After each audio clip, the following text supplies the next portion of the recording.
जय माता दी। आप सब कैसे हैं यह बताने के लिए कमेंट बॉक्स में जय माता दी अवश्य लिखें। दोस्तों, सबसे पहले आप सभी लोगों को दीपावली की ढेर सारी शुभकामनाएं।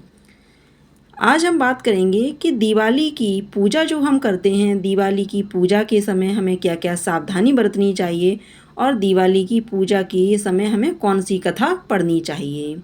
दिवाली या दीपावली का त्यौहार भारत भर में, दुनिया भर में लोगों द्वारा बहुत उत्साह के साथ मनाया जाता है, जहां हर साल इसकी तारीख बदल जाती है।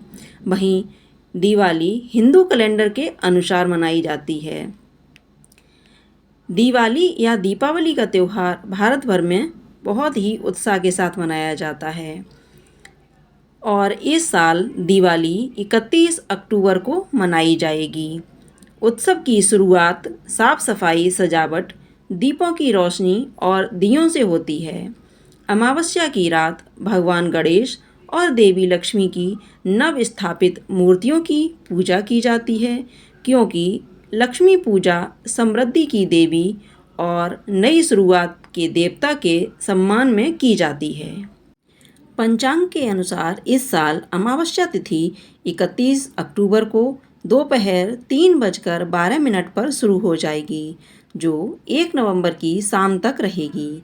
इस तरह से दिवाली पर सभी तरह की वैदिक स्थितियां 31 अक्टूबर के दिन लागू रहेंगी, जबकि 1 नवंबर 2024 को अमावस्या तिथि सूर्योदय के दौरान रहेगी, लेकिन समाप्ति शाम को 6:16 पर हो जाएगी। 1 नवंबर को अमावस्या तिथि की समाप्ति सूर्यास्त से पहले ही बताई जा रही है। व्रत त्योहारों की तारीखों को लेकर ज़्यादातर मामलों में तिथि का बहुत महत्व होता है, लेकिन कुछ विशेष परिस्थितियों में अन्य चीज़ों जैसे मुहूर्तों को ध्यान में रखते हुए मिलने वाली तिथि अधिक महत्व दिया जाता है। इस वजह से जिस रात्रि को प्रदोष काल से लेकर मध्य रात्रि के बीच व्याप्त रहने वाली अमावस्या तिथि को ध्यान में रखते हुए दिवाली का पर्व 31 अक्टूबर को मनाया जाएगा। दीपावली के दिन पूरे दिन का व्रत रखना चाहिए।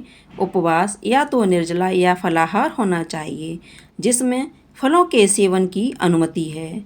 पूजा उचित मुहूर्त के दौरान, लग्न, प्रदोष समय और अमावस्या तिथि के अनुसार की जानी चाहिए।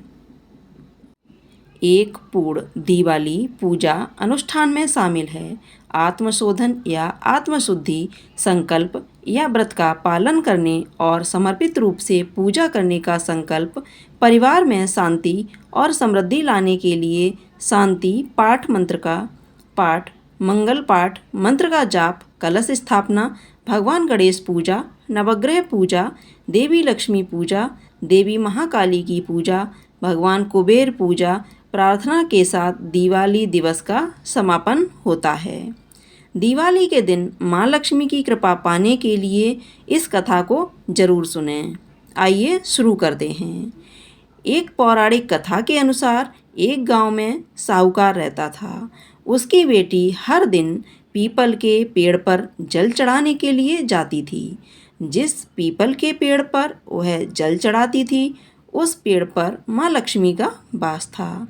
एक दिन लक्ष्मी जी ने साहूकार की बेटी से कहा कि वह उसकी मित्र बनना चाहती है। लड़की ने जवाब में कहा कि वह अपने पिता से पूछकर बताएगी। घर आकर साहूकार की बेटी ने पूरी बात बताई। बेटी की बात सुनकर साहूकार ने हाँ कर दी। दूसरे दिन साहूकार की बेटी ने लक्ष्मी जी को सहेली बना दिया। दोनों अच्छी सखियों की तरह एक दूसरे से बातें करती।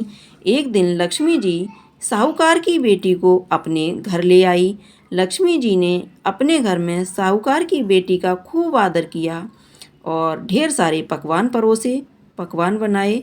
जब साहूकार की बेटी अपने घर लौटने लगी तो लक्ष्मी जी ने उससे पूछा कि वह उन्हें कब अपने घर बुलाएगी।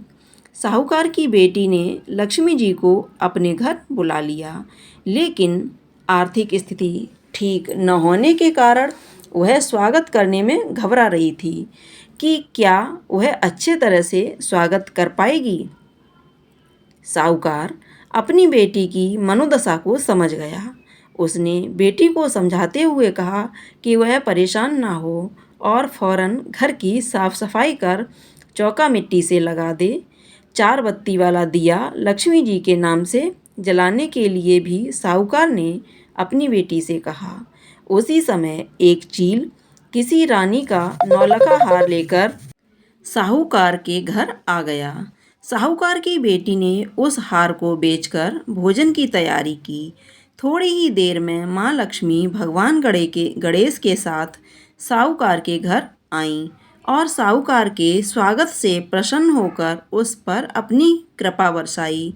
लक्ष्मी जी की कृपा से साहूकार के पास किसी चीज की फिर कभी कमी नहीं हुई। एक पौराणिक कथा के अनुसार कार्तिक अमावस्या के दिन भगवान श्री राम वनवास काटकर और रावण का वध करके अयोध्या लौटे थे। भगवान राम के अयोध्या आगमन पर लोगों ने दीप जलाकर उत्सव मनाया था। तभी से दिवाली मनाई जाती है। एक अन्य कथा के अनुसार एक नरकासुर नाम का राक्षस था। राक्षस ने अपनी असुर शक्तियों से देवता और जनमानस को परेशान कर रखा था। इतना ही नहीं, इस राक्षस ने साधु संतों की 16,000 स्त्रियों को बंदी बना लिया था। नरकासुर के बढ़ते अत्याचारों से परेशान देवता और साधु संतों ने भगवान श्री कृष्ण से मदद मांगी थी। इसके बाद भगवान श्री कृष्ण ने कार्तिक मास में कृष्ण पक्ष की चतुर्दशी को नरकासुर का वध कर देवता और संतों को उसके आतंक से मुक्ति दिलाई थी। इसके साथ ही उन्होंने 16,000 स्त्रियों को कैद से मुक्त कराया। कहते हैं इसी खुशी में दूसरे दिन यानी कार्तिक अमावस्या की लोगों ने घरों को दिए से सजाया। तभी से नरक चतुर्दशी और दीपावली का त्यौहार मनाया जाने लगा। दिवाली को लेकर धार्मिक मान्यता है कि इस दिन भगवान विष्णु ने राजा बलि को पाताल लोक का स्वामी बनाया था और इंद्र ने स्वर्ग को सुरक्षित पाकर खुशी से दीपावली मनाई थी। एक अन्य कथा के अनुसार दिवाली के दिन समुद्र मंथन के दौरान क्षीर सागर से लक्ष्मी जी प्रकट हुई थीं और उन्होंने भगवान विष्णु को पति के रूप में स्वीकार किया था। तभी से दीपावली का त्यौहार मनाया जाता है। तो दोस्तों, आपको यह जानकारी अच्छी लगी हो, यह कथा अच्छी लगी हो तो कमेंट में जय माता दी जरूर लिखें। और अगर आपका कोई सवाल है तो उसे कमेंट बॉक्स में अवश्य पूछ लें। और इस वीडियो को लाइक करें, शेयर करें और साथ ही साथ चैनल को सब्सक्राइब करें। जय माता दी। माता रानी आप सभी के सदैव धन के भंडार भरे रखें। जय माता लक्ष्मी की।